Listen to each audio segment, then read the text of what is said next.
part 2 of chapter 17 of Revelation. Who's that woman?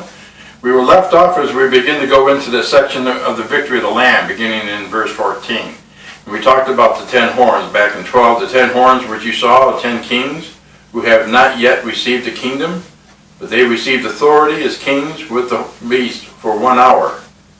These have one purpose, and they give their power and authority to the beast.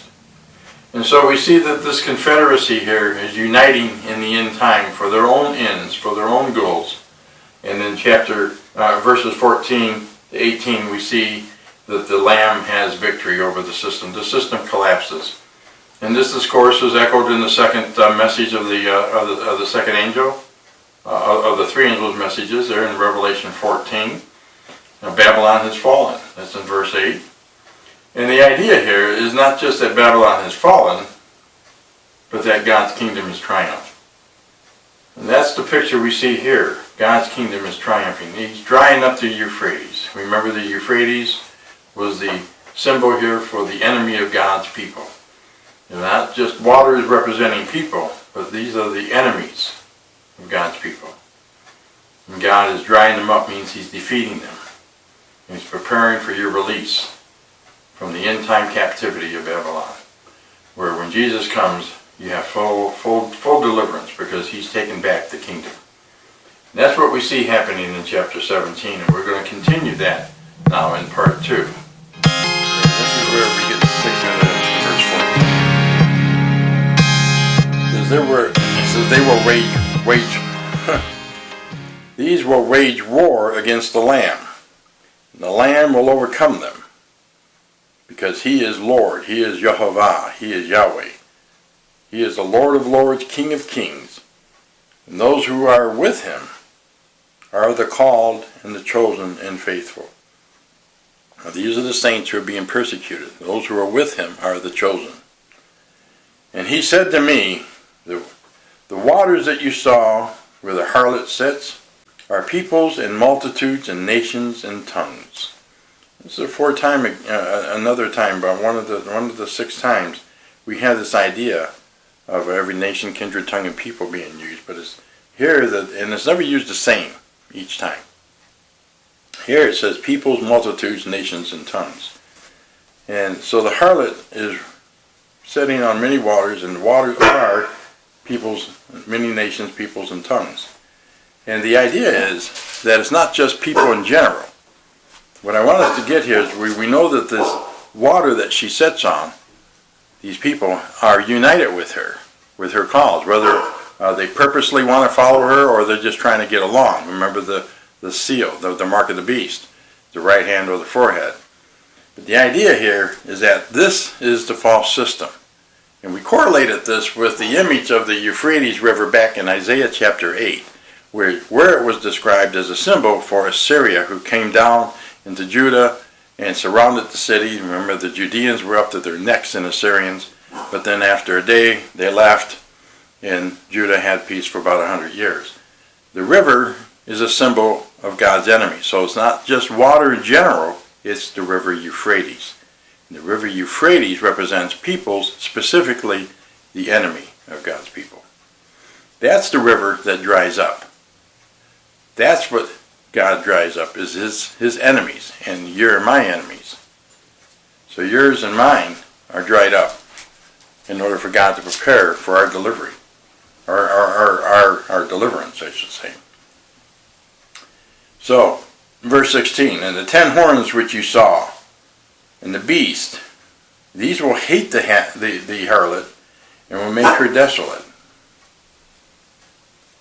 and naked, and will eat her flesh, and will burn her up with fire. And this is where the harlot has been destroyed. Remember, this whole thing only lasts a short time. And when it falls apart, the kings of the earth, the peoples of the earth, now aren't getting what they wanted from her, and they attack her.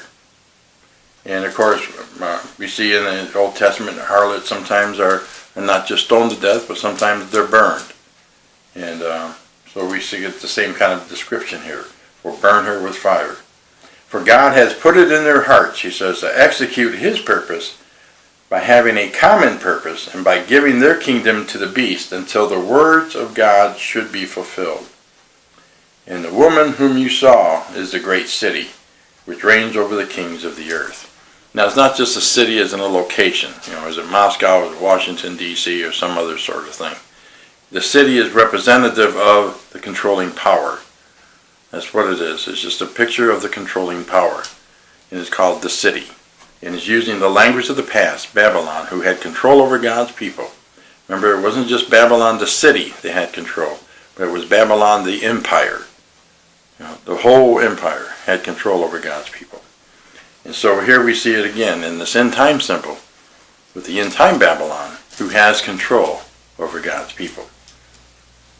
This is the picture of 17, where we see that the rise of the false system that takes control, and we see its demise. We see in the last part the drying up of the river Euphrates. The first part is more vision. The second part is more description. Some say that's called an ekphrasis. It's a description like you would describe something. So it's more than just saying it's audition that the angel's just speaking, but it's a description of the vision so that we can kind of get a picture, a working picture of what's going on. This woman is a false religion, false church, riding the beast, who was Satan, who sits on many waters, which is the peoples of the earth, to help control what he wants to do, his political ambitions. And this is we see the 10 kings of the 10 horns. And again, it doesn't have to be 10 specifically. Remember, the idol in chapter 2 of Daniel had 10 toes. That 10 number carries over to Daniel 7 with the 10 horns. Human beings have generally 10 toes. I know some people have had more, but typically we only have 10. And so 10, again, I don't see 10 as a literal number. That has to be 10 specifically. And that, again, here we see these 10 horns being used to describe the kings of the earth.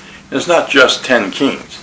It's the 10 is being used here to describe all the kingdoms of the earth who will unite with this beast system. And we believe that virtually all the kingdoms of the earth will. And so we see their demise as they have war. And we see the war is raging on in verse 14. These will wage war against the Lamb, and the Lamb will overcome them, because he is Lord of lords, King of kings. And so when we see that the system is overthrown, the kings get upset, they attack the harlot. This is all part of the end time process. And this is collapsing of the system, probably may fall more in line with the second angel's message. Babylon has fallen.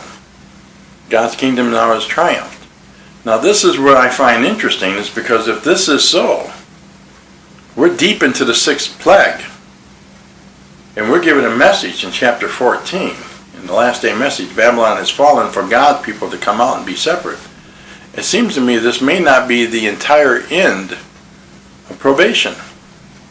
That we have to see probation more as a process that takes place over a period of time. A short time, maybe. But nevertheless, it's not necessarily a point in time. But that the close of probation is really a process of God's people separating and coming out different. And so when I see the third angel's message, where we're to give the declaration that God's kingdom's triumphed in the fall of Babylon, I think it's also an opportunity for us as God's people to be there to mentor those who come out of Babylon. That God has put us in a place to take these people and to bring them into the cause.